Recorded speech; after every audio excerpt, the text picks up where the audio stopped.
Good evening, and thanks for joining us. I'm Dana Cowley. In news topping today's America, 2012 is starting off with a hot race to the White House. It was a real nail-biter this afternoon on the blue turf, but in the end, Broncos lost to TCU 36-35, just 1 point, missing that last-second field goal. Meridian police are still investigating what they're calling an unusual case of animal hoarding.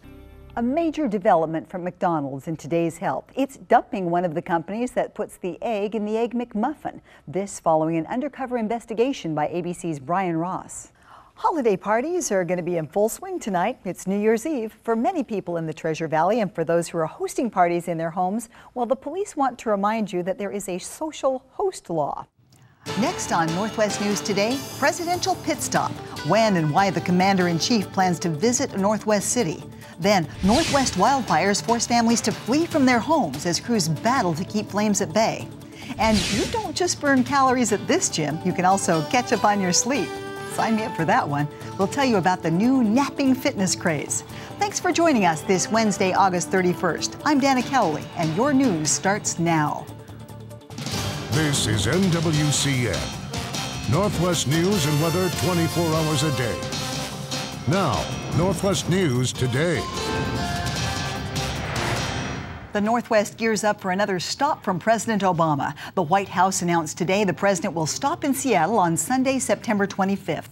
He's expected to push his new jobs plan, among other things. As Sue Turner reports, he's already called on Congress to pass a transportation bill when he gets back to work next week. Good morning, everybody. Construction workers. We're learning new details on a move by the Justice Department to block a merger between AT&T and Bellevue-based T-Mobile. The antitrust lawsuit filed today could stop the $39 billion deal. AT&T is the #2 wireless carrier nationwide, and T-Mobile is #4. According to the feds, this lawsuit comes down to customers and the competition. We feel the combination of AT&T and T-Mobile. The FCC is reviewing this merger as well, and AT&T says it will fight the lawsuit and ask for an expedited court hearing so the benefits of this merger can be fully reviewed. Firefighters are investigating a massive fire that damaged a decades-old warehouse near Spokane. The fire broke out early this morning in the West Plains. It was so intense it could be seen from I-90. The flames forced the evacuation of a nearby home and also pushed sparks across a small brush fire. It took about 50 firefighters to contain that blaze. Just the sheer size of it and the head start that it had.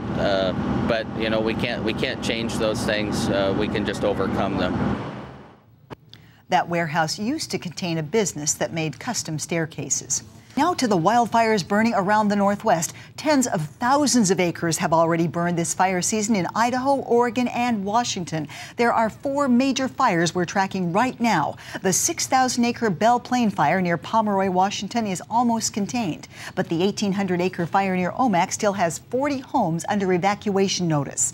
The Oregon Central and the 76,000-acre High Cascades Complex fire, that's the one near Warm Springs, it sent hundreds of homeowners fleeing. People in nearby towns are being told to close their windows because of all the smoke.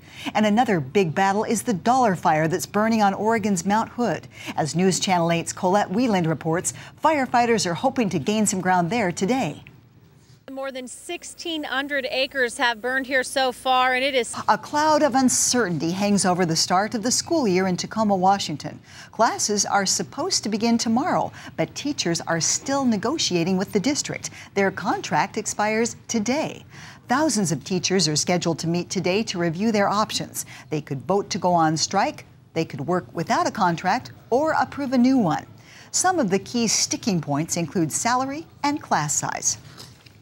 Thousands of Western Washington students headed back to school today. Some of the larger districts include Mercer Island, North Shore, Renton, and Sedro-Woolley.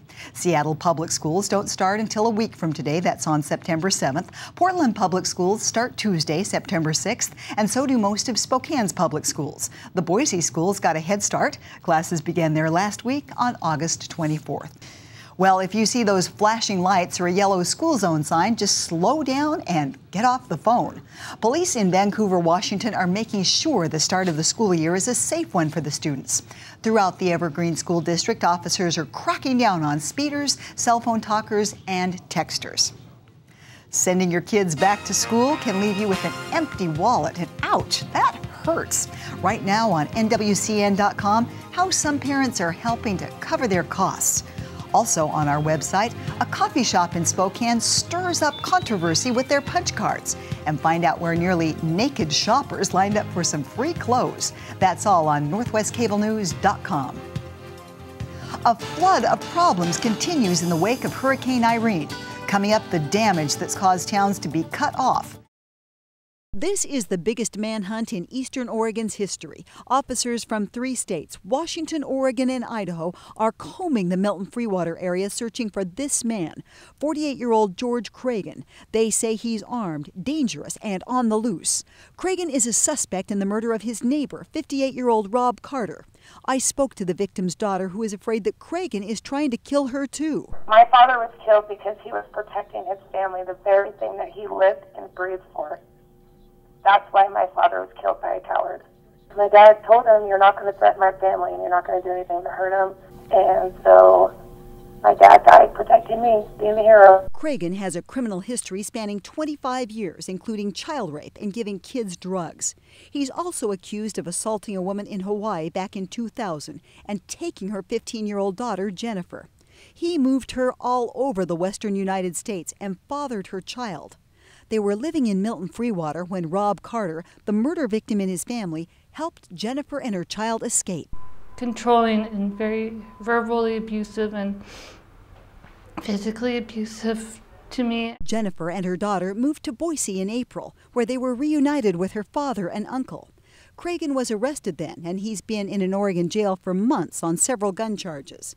He made threatening calls from jail to Rob Carter and his family. He kept calling us from the prison, blaming me. He swore up and down that me and my mom had something to do with me leaving him. Then George Cragen bailed himself out of jail. Friday morning, he missed his court date. Saturday morning, Rob Carter was dead. Now, I've spoken with both the Carter family in Oregon and Jennifer's family in Idaho. They are very concerned that they are okay tonight. Police caution, if you see George Cragen, do not approach him because they consider him dangerous. Just call 911. Reporting in the newsroom, I'm Dana Cowley. Salah Mansour is an average Bahraini citizen. At age 29, he owns a 6-bedroom house, a car, and he has more disposable income than most Americans. But he spends half of his salary on food. Prices here are 3 and 4 times higher than they are in the United States. Salah enjoys shopping in the Old World marketplace called the souk. He buys cabbage and squash from South America. The apples are from Iran. How much, he asks. Half a dinar. The apple is the most expensive item he buys here. Meat is next on his list. Lamb and beef cost about $1.80 per pound, so this purchase doesn't cut too deeply into his pocketbook. But Salah still needs to go to a modern grocery store to finish his list. Well, I look for American product, you know, because some of American product was very good.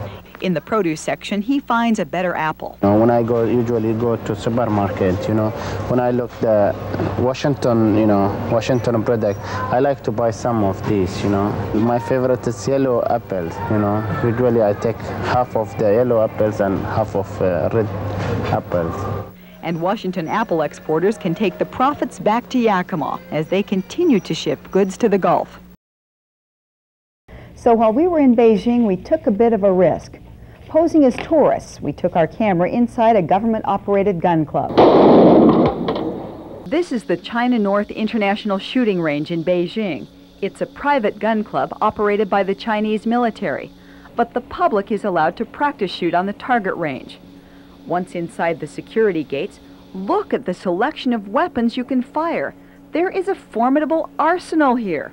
We could have fired a rocket launcher, but we opted for a less conspicuous handgun, a Chinese imitation of a 9mm Glock. Just like squeezing off the trigger, President Clinton is trying to squeeze off Chinese gun imports. It's a move that's aimed at curbing national violence, but it might ricochet, having a deadly effect on trade. Our escorts watched carefully over our shoulders, and in this communist country, we had to wonder who was looking over theirs. After firing off a few shots along with our questions, They felt we'd adequately hit the mark on both targets, and we were gestured to leave, leaving with the impression that the Chinese are very proud of their ability to both make and trade firearms. Now, we were instructed not to talk to people on camera to avoid the wrath of the Chinese military, but the people that we spoke with off camera were, for the most part, unaware of the gun ban, and no one told us that they would boycott Washington apples because the U.S. is shooting down Chinese weaponry. 238,000 boxes arrived in Japan earlier this week. They came by boat, but a special reserve 50 boxes came over yesterday by plane. After 23 years of trade barriers, the first air-freighted shipments attract attention as well as security. These Japanese fruit inspectors are looking carefully for any sign of pests or disease. After thorough scrutiny, the fruit was approved. There's no problem. Didn't find anything. Now, fruit is a part of the Japanese diet, but they only eat about half of the apples that Americans eat. This is primarily because of cost. Up until now, a Japanese apple cost about $20 a piece. Dozens of Japanese stood in line for an hour today, waiting to take their first bite of a Washington apple. This is the first, and I'm looking forward to having a taste of home. Here, the taste is put to the test. The glamorous Ginza shopping plaza in downtown Tokyo came alive with excitement when the Japanese palates approved of the product. Something they could, if they're in a hurry, they could throw one in their car and eat it on the way to work. They could eat it on the subway. You can walk down the street eating an apple. What a concept. Apple exporters hope this introduction will serve as an appetizer, whetting the appetite for more Washington apples that can be shipped toward Tokyo.